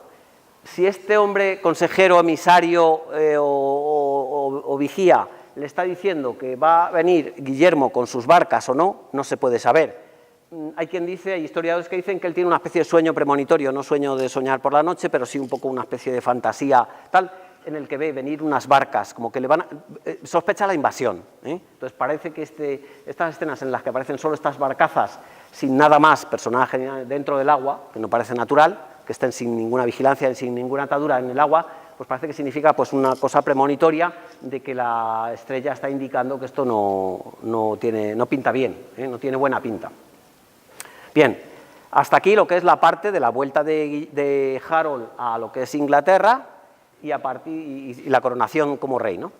Después nos encontramos con que Guillermo prepara la guerra y se dirige hacia Inglaterra. Prepara la guerra, pues manda construir barcas. Primero se lo comunican.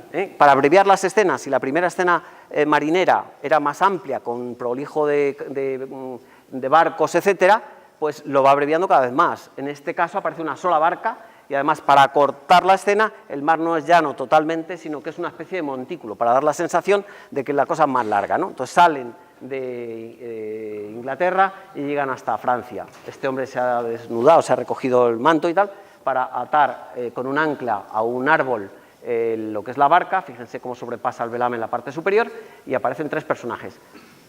Si son ingleses que le dicen a Guillermo, aquí dice, aquí llega el barco inglés, llega a la tierra del duque Guillermo. Si son mensajeros de Harold que le dice a Guillermo que se ha proclamado rey, o si son vigilantes, espías de Guillermo que han ido a ver lo que pasa y van y se lo cuentan, pues no se puede saber. Lo que dice es que aquí el barco inglés, porque lo dice, aquí la nave inglesa de los ingleses, etcétera. Entonces probablemente fueran mensajeros ingleses, porque si no sería una barca normanda. En cualquier caso, como no se pueden distinguir bien, porque todos tienen, la mayoría tienen un tipo de mascarones vikingos, pues es difícil de precisar qué barcos son de cada uno, ¿no?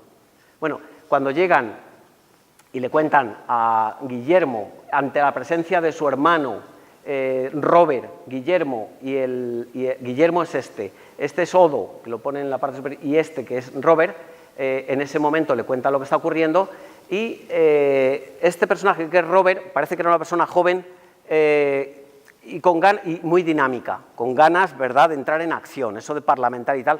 A mí me recuerda una pizca a los hermanos de los Medici. ¿Recuerdan a los Medici, la tumba de los Medici en Italia, en Roma, en Florencia?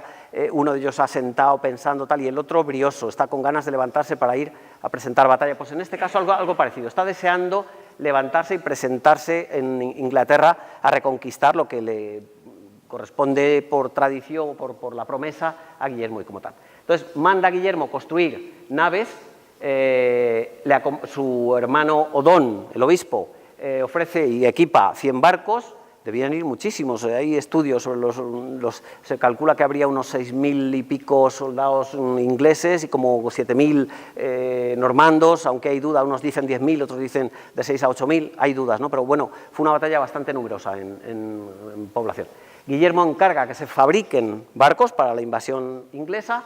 Aquí están talando árboles, ven que también es un arma no solo de guerra, también de trabajo, además de una señal de autoridad. El hacha.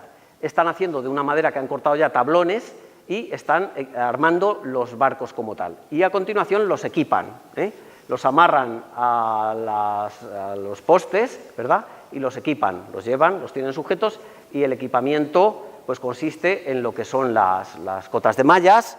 En este caso, cotas de mallas deben pesar tantísimo, como de hecho pesaba una cota de mallas, que lo llevan entre 2 hombres cada una de ellas, así como una especie de percha que han improvisado de forma horizontal. Algunos llevan toneles y bidones, en los que llevan o vino o cualquier otro líquido, pues para la travesía necesitan agua y tal. Claro, una travesía de este tipo, estos ejércitos tan numerosos llevan los víveres imprescindibles para lo que es propiamente la invasión, perdón, el tránsito, la travesía. Cuando llegan al otro lado no llevan tantos víveres como para mantenerse tiempo y entonces tienen que robar a la población local, pues incitar un poco a la huida y robarles sus cosechas y sus reservas que tuvieran. Pero bueno, en cualquier caso tienen que llevar víveres suficientes para la travesía. Y armas, como ven aquí, flechas, un tonel probablemente de vino y algún saco o de pan o de algo parecido, probablemente, de alimentos, en ese caso. La escena marinera en este caso, para que se vea que es una gran invasión, les recuerdo que es un tapiz, es un documento de propaganda normanda y tienen que demostrar lo impresionante de sus barcos y de sus tropas. Es curioso que en las primeras barcas, claro, ellos van, creo que lo he mencionado antes, ellos van a una guerra en tierra, no marinera, no son fenicios. Y entonces, ¿qué ocurre? Pues que tienen que demostrar que cada caballero noble lleva su caballo, su montura, caballo, yegua, lo que sea, potro, lo que sea, ¿no? Entonces, efectivamente, si hay 8 personajes, en las 2 primeras barcas, si hay 8 personas, hay 8 caballos, o similares, jumentos, lo que sea, ¿no? En los otros, en estos casos, hay solo escudos y tal, ¿no?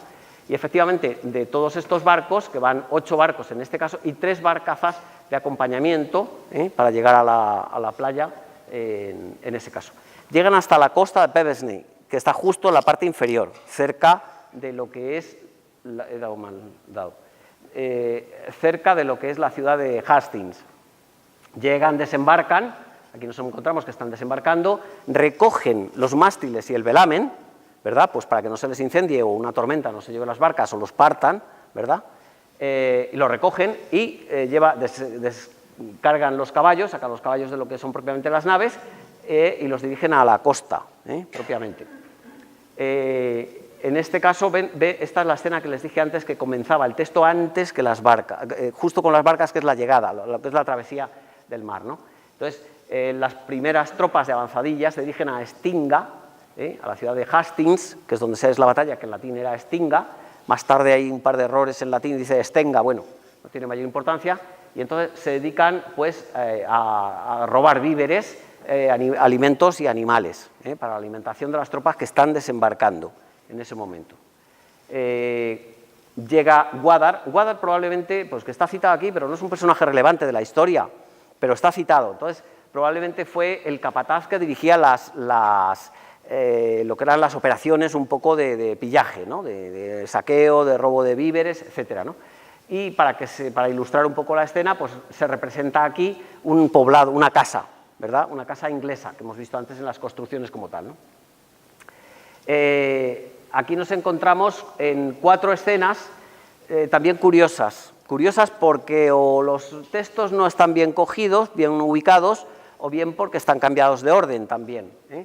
El asunto es que nos encontramos con que se celebra una comida, una especie de banquete a la llegada a Inglaterra y antes de la batalla propiamente. Entonces, aquí nos encontramos, las 4 escenas son que aquí se cocina la carne, una especie de olla, están haciendo pues lo que son pinchos morunos, están cocinando carne, que los ponen ahí en espetones y tal, que los tienen verticales.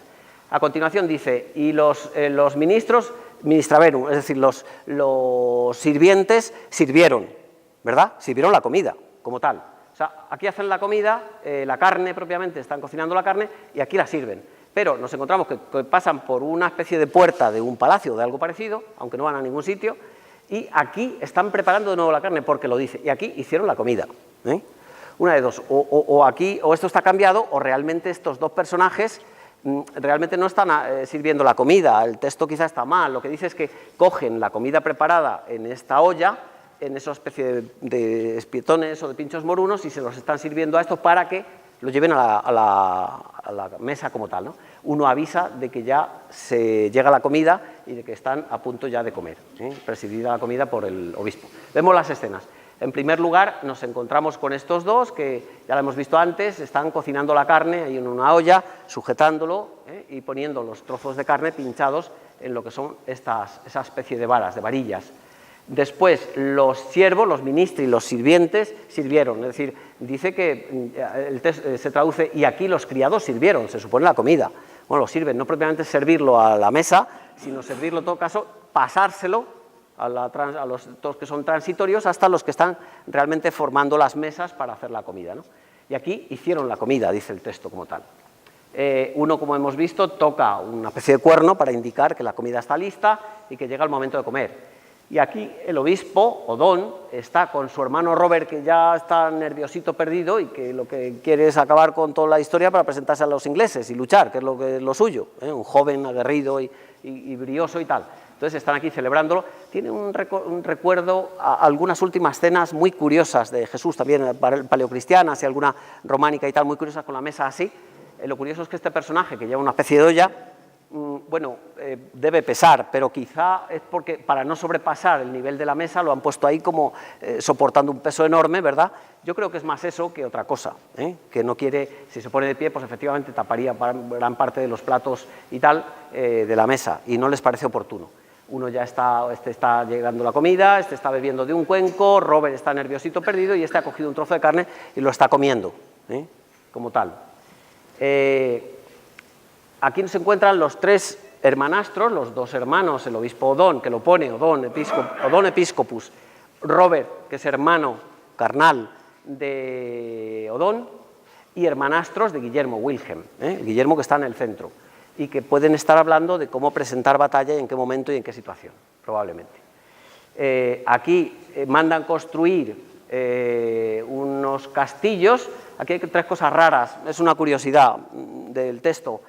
Bueno, los textos hemos dicho, seguramente los hacen algún clérigo o varios clérigos, es decir, gente culta. No es normal de gente común y tampoco de mujeres que no solían ser letradas, no solían ser leídas en aquella época, ¿no?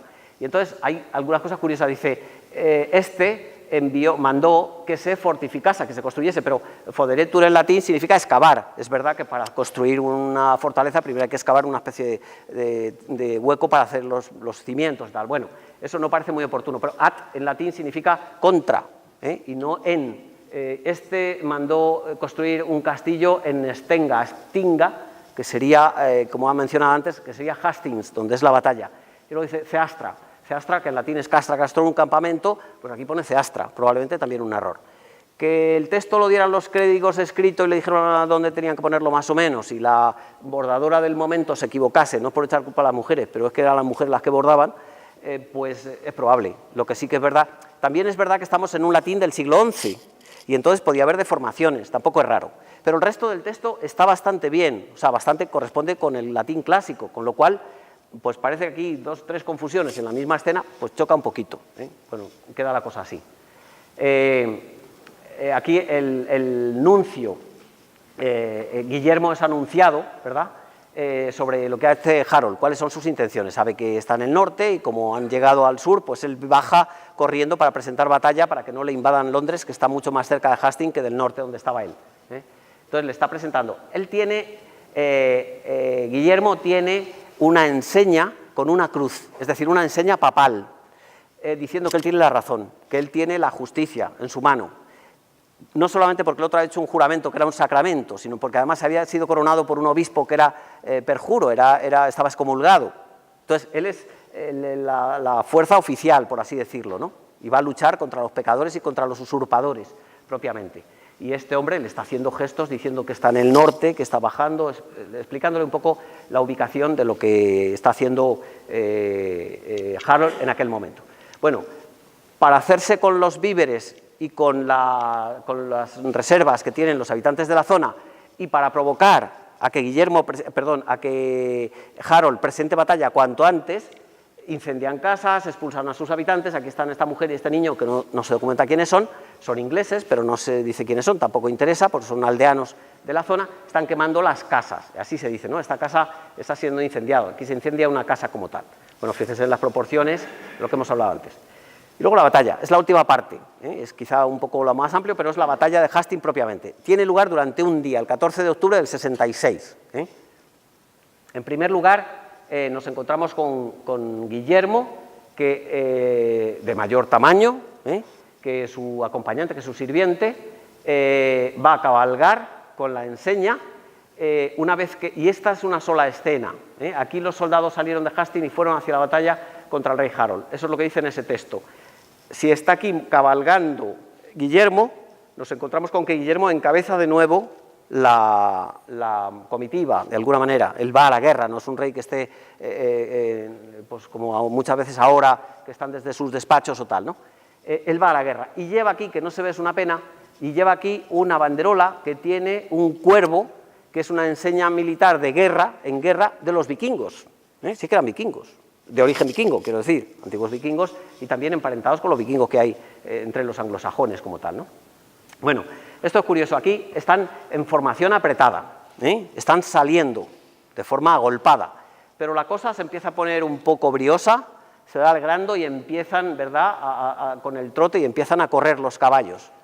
Parece que la batalla fuera a ser inminente, pero de pronto se frena, de pronto se encuentran con que el Guillermo le pregunta a Vital, que era un ojeador de cómo estaba la situación, las tropas, qué es lo que hay y tal, cuántos son, etcétera. De pronto se frenan, se encuentra con que Guillermo encuentra a este Vital que se anuncia aquí, que no se tiene más referencia que debió ser un ojeador, una especie de avanzadilla, y que van hacia el ejército de Harold. Estos continúan, pero ahí esa carrera que empezaron se ha detenido para recibir instrucciones y para recibir información de cómo está la cosa.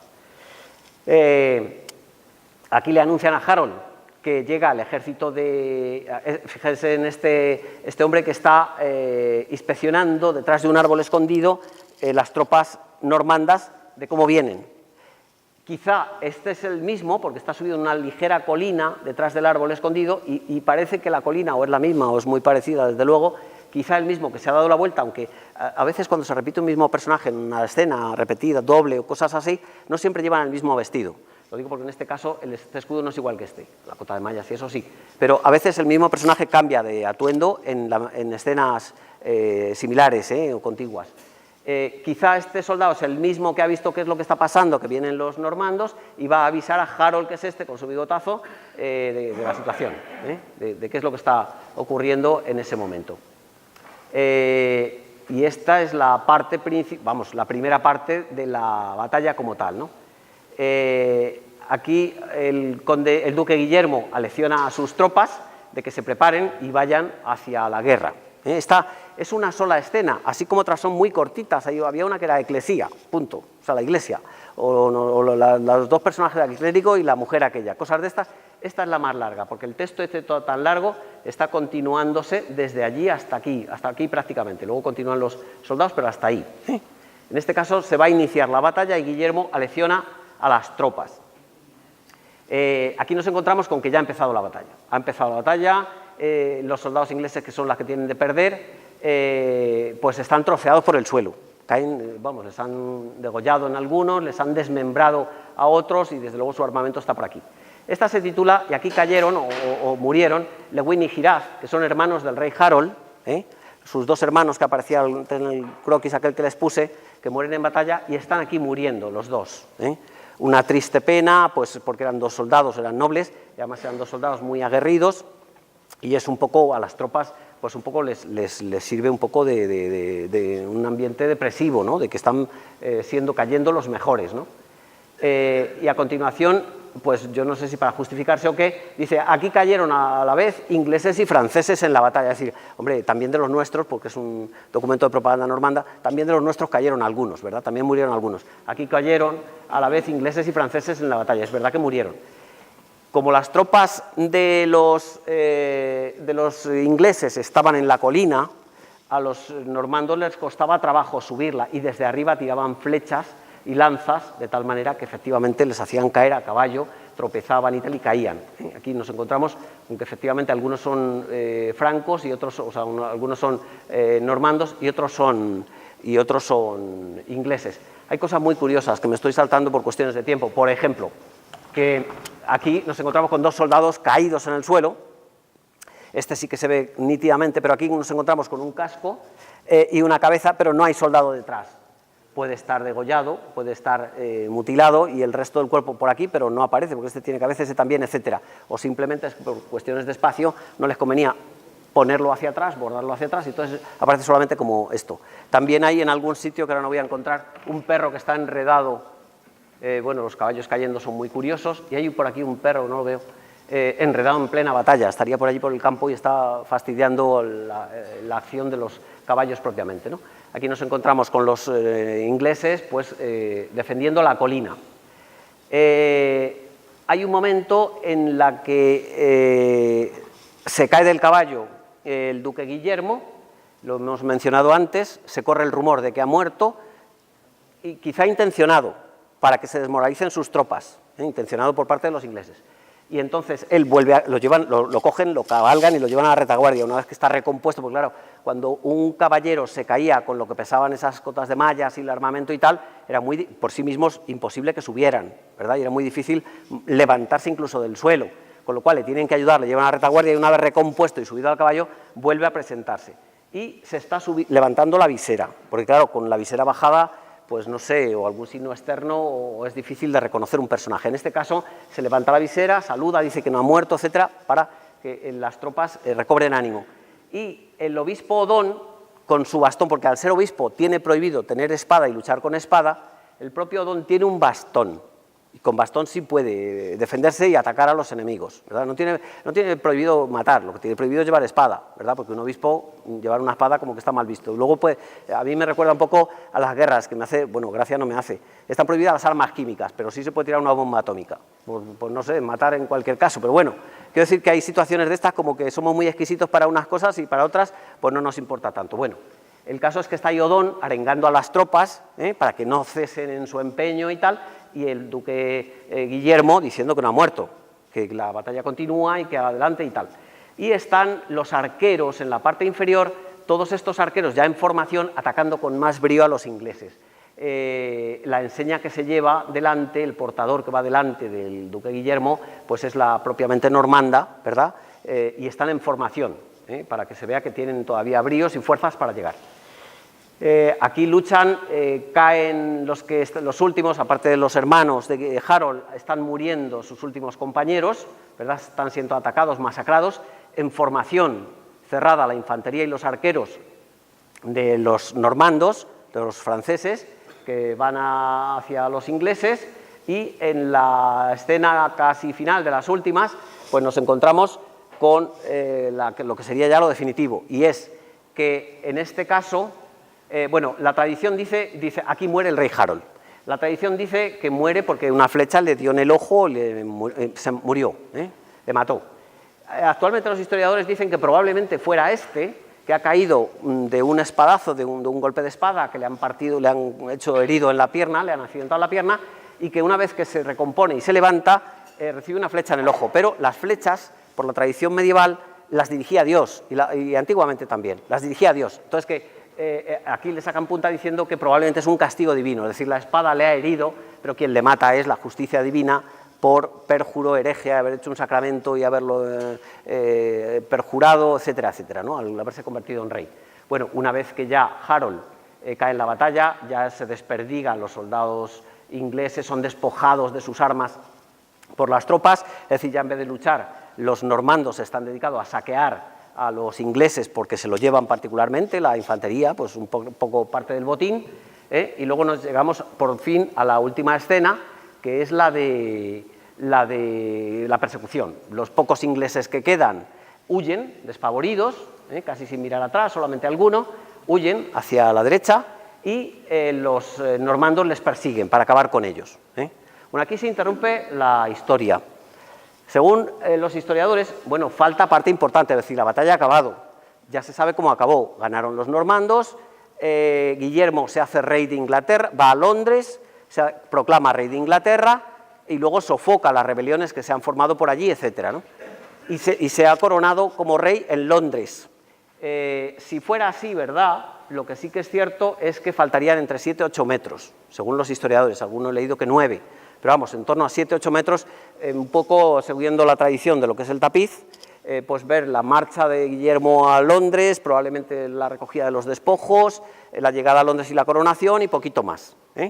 Probablemente faltasen, pues eso, 7, 8 o 9 metros. Aquí esto está recompuesto, está recompuesta la escena, bueno, pues está simplemente el lienzo rematado y acabado, ven que han tenido que añadir esta parte, etcétera, ¿no?, que está propiamente en blanco. Pues este es el final de la historia, no sé cómo estamos de tiempo, no me he querido pasar, pero son las 9 menos 20. Bueno, ya hemos acabado, luego, finalmente, pues sobre esto se ha escrito mucha historia, se han hecho muchos libros, y entre ellos, por ejemplo, bueno, pues una novelita, que es una novela didáctica, en realidad, que se utiliza incluso en los institutos, porque es una lectura juvenil, y de hecho una editorial juvenil, que tiene como tema de fondo el tapiz de Vallés este. Bueno, yo no tengo nada que ver, no conozco al señor, ni tengo nada que ver con la editorial Nautilus, pero se lo ofrezco, es una novelita ligera, que se puede leer, no cuenta esa historia, sino que es con este motivo en Vallés, una trama de novelistas, de novela negra, etcétera, y tiene como trasfondo un poco la historia esta. Si les apetece, pues lo compran porque solo tengo este. Quiero decir que se lo puedo prestar, pero no esto. O lo piden en una biblioteca, que seguro que lo hay. Una biblioteca de instituto, pues casi siempre existe, ¿no? Y luego algunas cosas curiosas. Perdóneme. Sí, al de Fernando Martínez Laínez.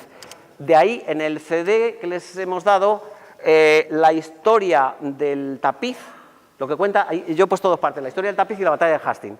La historia del tapiz, que yo ahí no he puesto, pero tiene texto, el texto está cogido de aquí, lo cuenta de una forma desenfadada, pero muy precisa, y me ha parecido bien, y está citado. Yo cuando pongo una cosa que no es mía, obviamente lo cito, ¿no? Bueno, es una curiosidad, pero está simpático, es una lectura juvenil, pero es ligero de leer, y si les apetece un poco ambientarse en este tema de lo que pasa en Vallés en esa época y tal. Luego se han hecho cómics, como es el caso del New Yorker, en este caso, simulando, ven el rey Eduardo, realmente no es así, pangonando un poco la historia norteamericana con las batallas de la Segunda Guerra Mundial y todo esto, pues como la misma travesía.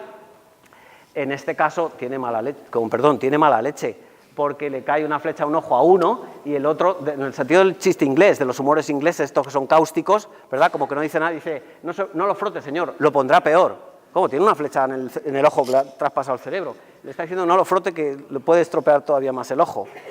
Bueno, pues sellos que han aparecido con este motivo, tanto del cometa Halley, que apareció en los años aquellos, como propiamente de lo que es la batalla, ¿no? O sea que estas son, bueno, se han hecho muchas más cosas, pero me ha parecido más curioso y significativo poner esto.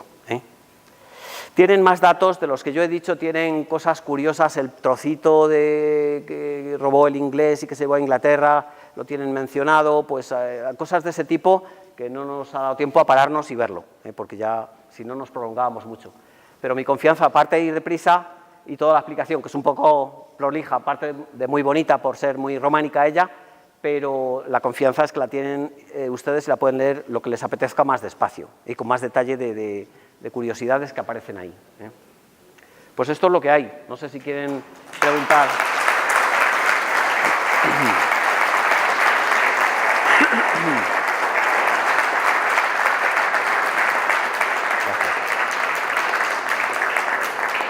El aplauso, yo no sé el obispo Odón, pero desde luego para quien diseñara, que probablemente fuera Odón o algunos clérigos así, y para las bordadoras, que bordaron 70 metros, el aplauso es para ellos, porque lo merecen, desde luego. Ahí hay puntadas, no sé las puntadas que hay, pero ahí tiene que haber puntadas. Dígame. Sí, tengo curiosidad por saber otros bordados de la época utilizan algunos colores de color, que aquí parece una especie de marrón claro todo. Sí. Y después un par de marrones, uno más oscuro, otro más claro, y algunos colores, algún otro color que no sé si es un gris amarronado, bueno, que se utilizan, es una cosa muy monocromática. Sí. Y me resulta sorprendente que no se utilicen en los otros colores. Bueno, los historiadores, los expertos, nos dicen que hay 4 colores, amarillo, azul, verde y rojizo, en 8 tonos, es decir, hay 2 de cada uno, más claro y más oscuro, amarillo más claro, más oscuro, etc. Eso en primer lugar. En segundo lugar, en ordenador los colores cambian un poco con respecto al original. Yo tengo miles de fotos de esto y la misma escena no se parece casi en la reproducción que con otra. Realmente es muy esto es bastante fiel porque está cogido con escáner del tapiz del catálogo oficial. Aún así hay colores que yo creo que están un poco modificados. Y son 8 tonos. Con respecto a otros tapices de la época, bueno, son colores vegetales, no minerales, que hubieran desaparecido probablemente. Entonces se han conservado mejor también por ese motivo. Y son, como le digo, 2 tonos de cada color, de los 4 colores, 8 tonalidades. ¿Qué ocurre con otros tapices? Que se conservan muy pocos. De la época se conservan muy pocos, porque han desaparecido, se han incendiado, se han perdido, se han quemado, se han reutilizado en otras cosas y tal. Entonces hay poca comparación. O sea, si este tapiz, bordado, tapiz, es excepcional, no solamente por las dimensiones tal que tiene, sino además porque se ha conservado hasta la época, que podía haberse troceado, podía haberse incendiado en el carro que llevaba armamento, podía haber quedado en la cripta sin haberlo descubierto. Quiero decir, efectivamente es milagroso, ¿no? Milagroso lo digo en sentido figurado, ¿no?